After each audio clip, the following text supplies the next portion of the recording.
It wasn't quite what I thought a psychiatrist's office would look like, though I've never been in one. I expected a couch for me to lay on with a box of tissues to talk about suffering through terrible childhood. Instead, he sat behind his desk in a black office chair, while I sat across from him in a regular chair. A series of degrees lined the white wall to my right. To my left, a few dozen books. Except for a fake tree in the corner behind me, the office was pretty minimal. He didn't even have a computer on the desk, just some manila folders. I leaned forward even though my legs still bounced up and down. I twitched my shoulders to shift my jacket from rubbing against my neck. "You seem anxious," the shrink said. Finally my leg stopped and I looked up in his brown eyes. "Wouldn't you be too?" He didn't answer right away. First he scratched his graying crown.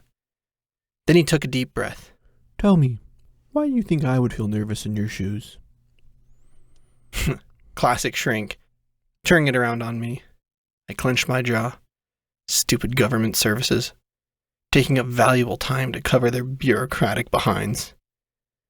Well, I'm stuck here while my son is who knows where. "I'm sure you're going to be frustrated when I ask this, but..." You want me to tell you the same thing I told the police?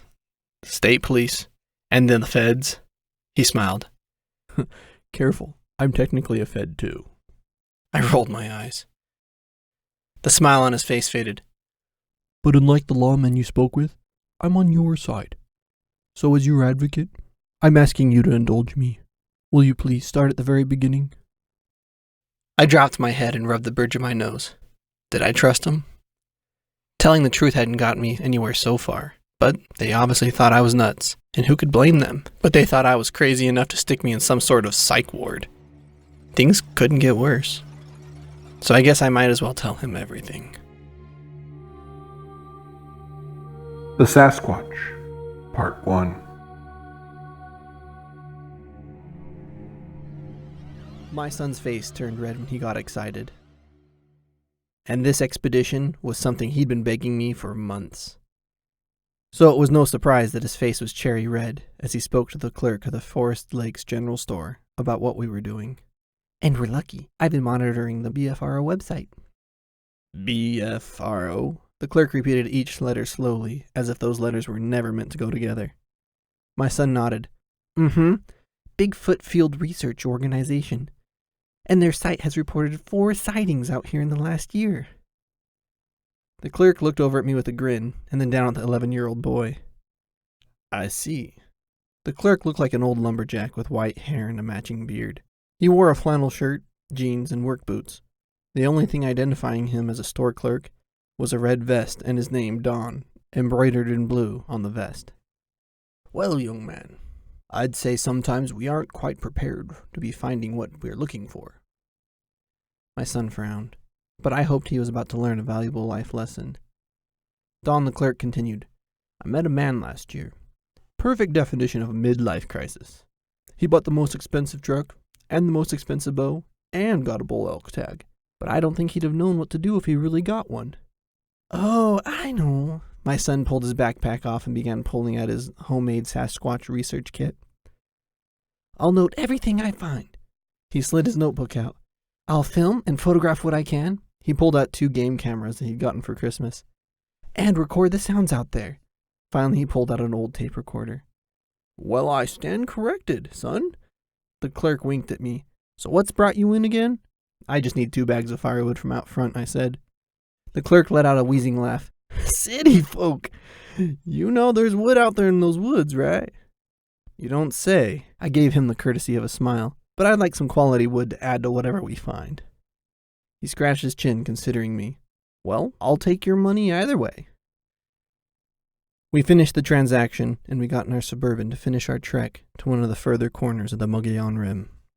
I should have been at the firm going over the upcoming merger, but I knew that once in a while, it was good to indulge in a boy's fantasies. In no time at all, he'd be stuck in an office somewhere wishing his dad would have taken him out to find Bigfoot. Not that I ever wished my dad would have taken me to find Bigfoot. No. My fantasy was looking for Blackbeard's treasure out on Chesapeake Bay. Though my dad took me on day trips to the bay, he never really went all in. Not that he had to. And not that I was really thinking that we were going to find Bigfoot. but all I wanted was my son to remember one day that at least I made an effort. After an hour of bumping and kicking up dust along the Forest Service Road, we found the site that my son had planned to set up our camp. I personally didn't like how secluded we were. The last sign of campers was 45 minutes previous, but I didn't betray how uncomfortable I felt, all alone out there with just the ancient pines. When we both got out of the vehicle, we simultaneously took a deep breath, soaking in the smell of pine and dirt. And then we laughed at ourselves when we realized we'd done it at the same time. The forest was beautiful. All around us, the wind roared as it rushed through the tops of the pine trees, making them sway. The ground was littered with millions of brown pine needles. A few of the much smaller pine trees were rubbed bare, with small beads of sap where some of the elk had scratched off the velvet covering this year's antlers.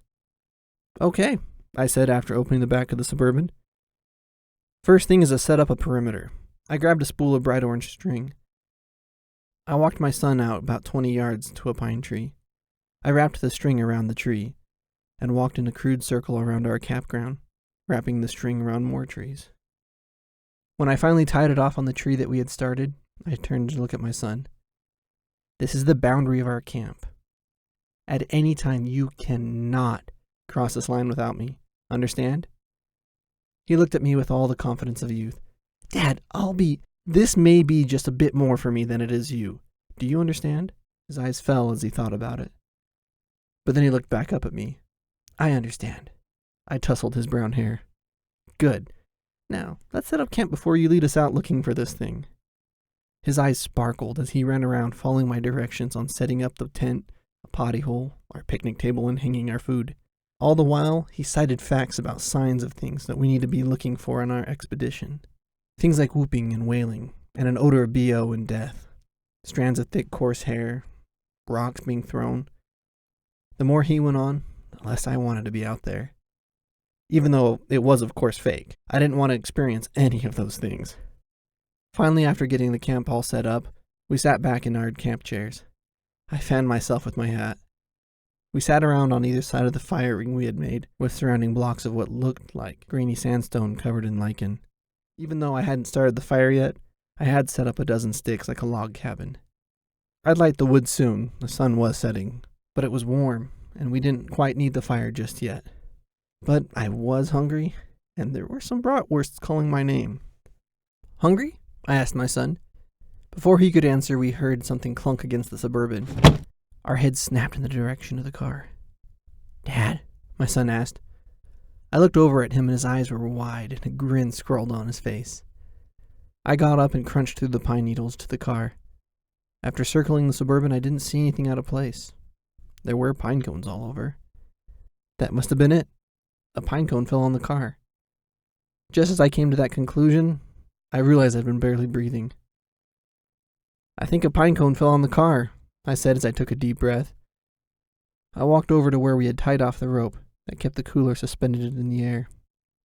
"Can we go out looking for signs?" my son asked as I was just about to untie the rope to bring the food closer to the ground. My shoulders slumped. I could almost taste that bratwurst mixed with cheddar and bacon. But this was a trip for him. So I let the rope go and walked to my chair. I put my Arizona Diamondbacks hat back on and looked at him. His eyes sparkled with youthful enthusiasm. "I want to find a lair." He stood up like he was ready to go right then and there. I blew out an anxious sigh. "A lair? Hopefully we didn't end up stumbling into a bear cave." "All right," I said, trying to hide my fear. "Where do we go first?"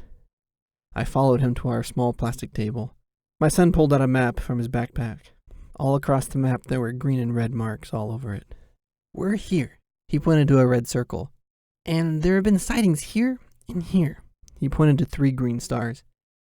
"And one person said they found a large cave here." He pointed to one of the green stars. I looked at the map. I'm no cartographer by any stretch of the word, but if I did my math right, the star was only half an inch from our campsite, and that meant the so-called cave was only about half a mile from us. I gulped. "We're not going in the cave, right?" He scrunched his nose at me. "Sasquatches are nocturnal, so if that's their lair, we'll probably make them mad, so we'll have to be quiet. But I want to look for hair and tracks, and put up one of my game cameras." I breathed a little bit deeper. Okay. I couldn't say that I was nervous about finding a cave. There were obviously not going to be any imaginary creatures sleeping in it. But I wasn't thrilled when I followed my son past the orange twine that marked our camp's perimeter. Since the supposed Sasquatch lair wasn't far, it wasn't a hard hike. I walked behind my son armed with a large water bottle, while he looped his thumbs around the straps of his backpack. Maybe it was because of the fact that we were on our way to a cave full of imaginary monsters, but we didn't say a single word. Instead, we took gentle steps to avoid making too much noise. When we finally saw an outcropping of huge boulders, my son stopped and pointed. The hair on the back of my neck stood up. It had to be completely psychological. I was letting the thought of monsters in the woods get to me, but in reality, there could be a bear or a mountain lion, neither of which I wanted to confront. But with all the mysterious forest monster talk from earlier, my imagination was getting the best of me. "I thought you said there was a cave," I whispered. I had imagined an opening to the side of a cliff, but really the huge boulders had formed their own natural shelter. It was like a giant had placed these stones to make a small house for a pet. A chill went down my spine, thinking about what the pet of a giant would look like. My son shrugged. "Well, whatever it is, it's a shelter for them." He slowed his pace and began looking from left to right. After a few moments of looking, his shoulders slumped, and I realized what he was seeing. The forest floor was littered with dead, tan pine needles. If there were any big feet imprints in the ground, they'd be buried under a few inches of needles. But dutifully he began walking the area, circling the boulder, getting closer with each lap.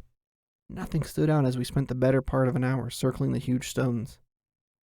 That is, until we were only about 20 yards from the lichen-covered boulders. My son stopped and spent a few moments inspecting a divot in the ground. I looked over his shoulder, and it seemed like a simple depression. Sure, some soil was visible around the edge, and with the right imagination it could look like a footprint, even though it was nearly covered in yellow needles. My son crouched down and removed the top layer of needles, and it looked like a small 18-inch depression, with yet more pine needles, but those were black and rotting. He didn't speak, but simply looked back at me with a smile. Then he turned and cleared away a layer of needles from another patch nearby. He placed the palm of his hand on the dirt, rocking the heel of his palm forward and then sinking his fingers into the dirt. He pointed at the depression he had made, and then at the bigger one. I crouched down, but couldn't see the similarity. A gust of wind roared through the branches overhead as it sliced through the green pine needles. And then we heard the hiss. We'd been so focused on looking for footprints or anything that stood out in the forest that we still hadn't really looked at the boulders. The boulders were stacked, and at the center was a dark hole. I wouldn't call it a cave, but if I crawled, I could easily fit inside of it. Another hiss came from the direction of the rocks. Forgetting the supposed foot or handprint, I still don't understand what my son had tried to communicate to me. My son walked towards the hole in the rocks. We heard another hiss. Each hiss was accompanied by a gust of wind. "It's just the wind passing through the rocks," I told myself, but I could feel the hairs on my neck raise up. "Maybe we should go." I turned into my relief. My son had backed away from the hissing cave, but my throat caught after he stopped and dropped his backpack. He glanced at me with a grin and then reached into his bag to pull out one of his game cameras. I don't know why, but I was letting the hissing get the better of my rationality. "Come on," I thought as he set up the camouflage camera on the trunk of a pine. That's when a grunt came from inside of the cave. A chill shot down my spine as I turned back to the boulders. Something was definitely inside. Whether it was a Sasquatch, a bear, or a mountain lion, I didn't care. "We need to go, son." "Just one more second," he said as he fidgeted with the last zip tie. I backed away from the opening in the rocks. "Now, please." I heard my voice quiver. "Done," my son said. Another grunt came from the cave, and this time my son froze. I looked down at him and nodded. We both walked backwards a few steps and then turned and ran back to the camp. When we reached the bright-colored string, we ducked under and scrambled into the Suburban. We panted for a few minutes because of the thin mountain air, and then turned to each other. The panic melted away, and we began to laugh at ourselves. When our laughter finally died, my son turned to me. You get out first."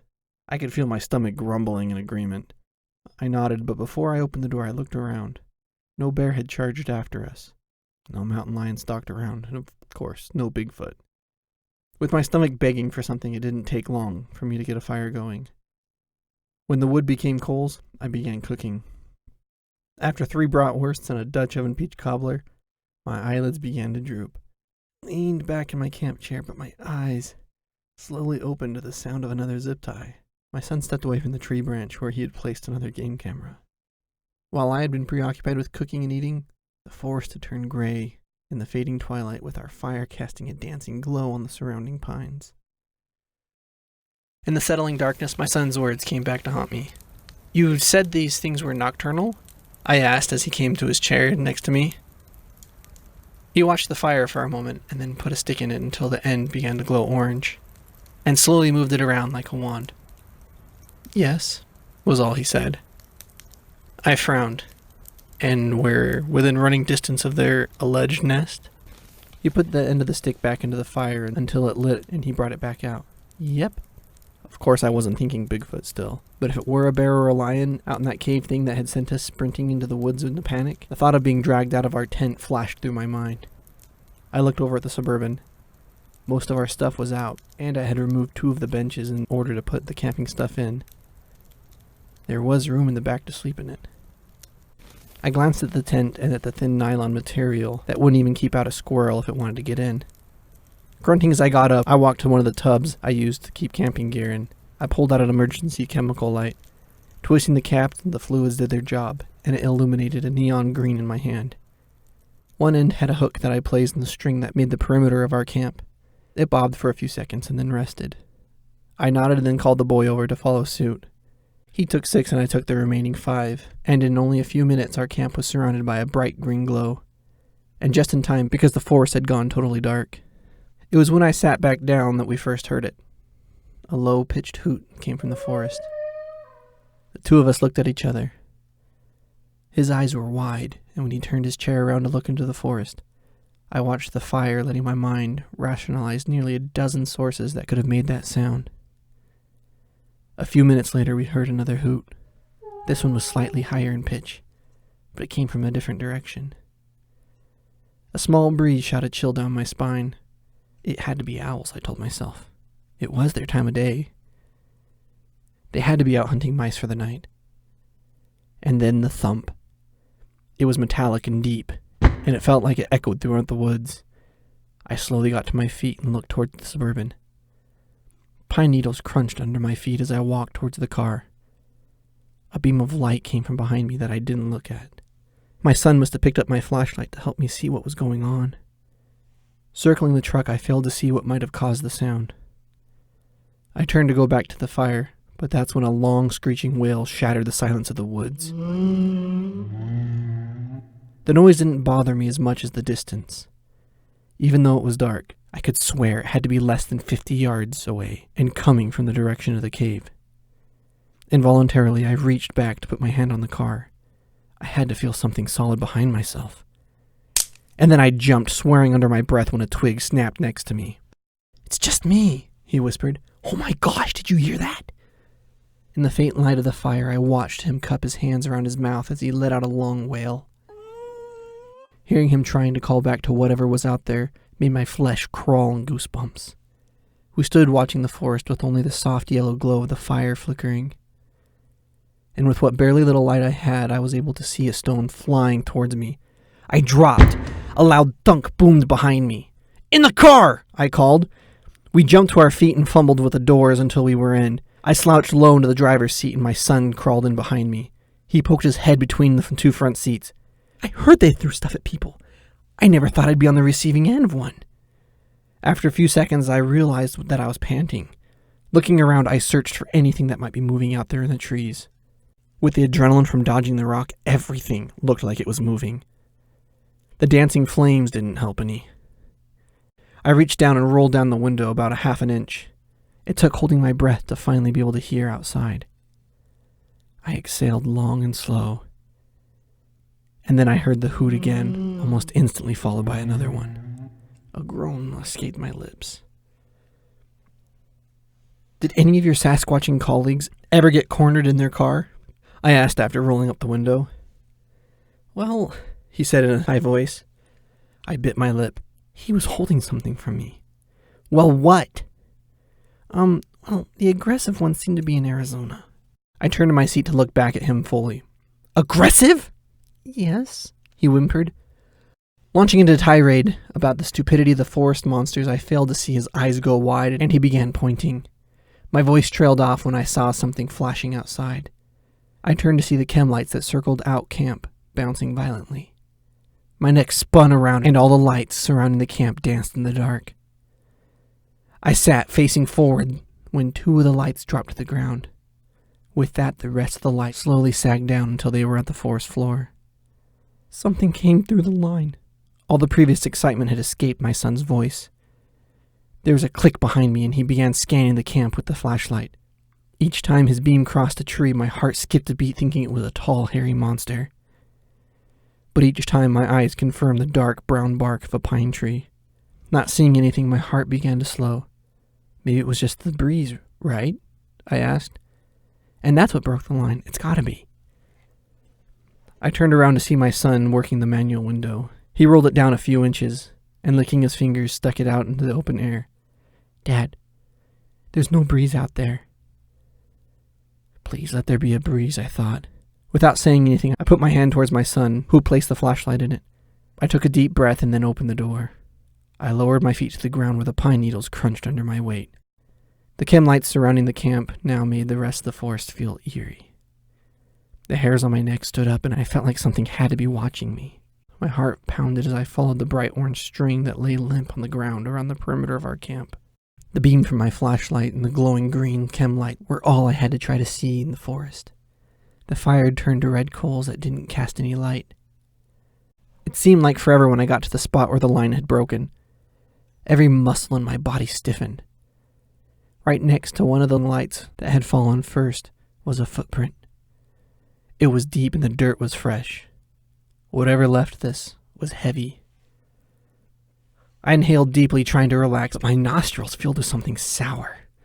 I held back a gag. It was a putrid mix of really bad BO and urine. It took nearly crushing my nose with the back of my hand to lessen the smell. It was the grunt that made me whip around. I put the beam of light right where I thought this grunt had come from, and all I saw was pine sapling. I first shined the light, staring at the thin trunk of a small tree. I brought the beam up to the tree, and where it tapered at the top, there was something, blocking out any light from the chem lights behind it. The beam of light passed the pointy top of the tree, and still followed something to another 2 feet higher. It wasn't illuminating pine needles anymore. The needles had given way to hair. And then the light rested on a face. 2 black eyes reflected the light, and those were topped off by 2 huge ridges. 2 thick lips quivered. My feet were frozen. My mind screamed at me to run, but my muscles wouldn't answer, but only shook. The light bounced over the face. Another grunt unlocked my muscles as I dropped to the light and ran to the Suburban. I slammed the door and fumbled with the keys until I could finally will my hands to get into the ignition and turn the engine over. I snapped the car into gear and we shot out of there. All the while my son shouted, "Dad, what did you see?" The shrink watched me as he drummed his fingers on his desk. We sat silently with only the hum of the AC making any sound. So what do you think you saw? He finally asked. I thought about it, but all I could do was shrug. The lawman didn't mention anything about a Bigfoot. I clenched my jaw again. That was a year ago. And I don't think that has anything to do with them finding my son. So why tell me? Like you said, Doc. I cleared my throat thinking about my son. You're supposed to be on my side. And you wanted me to start at the beginning. Thank you for your trust. But both of you got out of there. That's right. So how does this relate to your son's disappearance? I don't know what I saw that night. We rushed to a rinky-dinky motel up there on the rim not too far away. The next morning we went back and got our stuff. There were big, deep footprints all over the camp and our food was gone. He lifted an eyebrow. Really? Yes.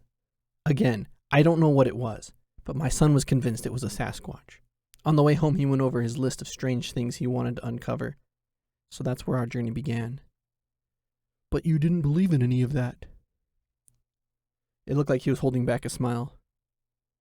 I thought about what I was going to say, so he wouldn't take it the wrong way.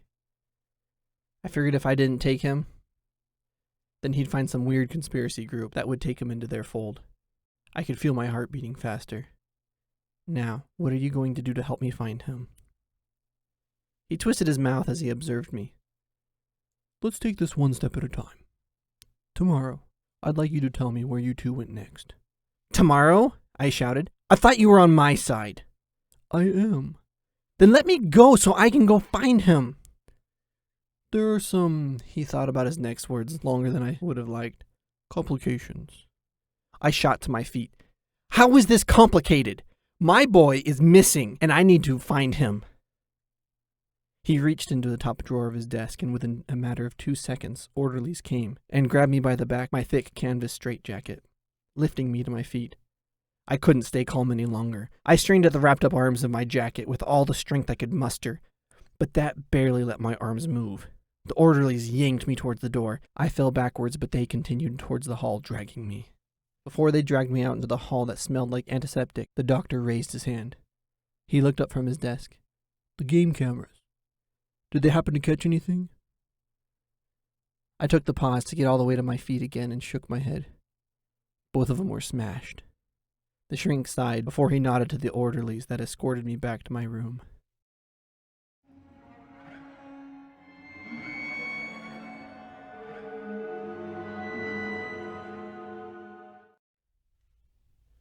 Oh, hi.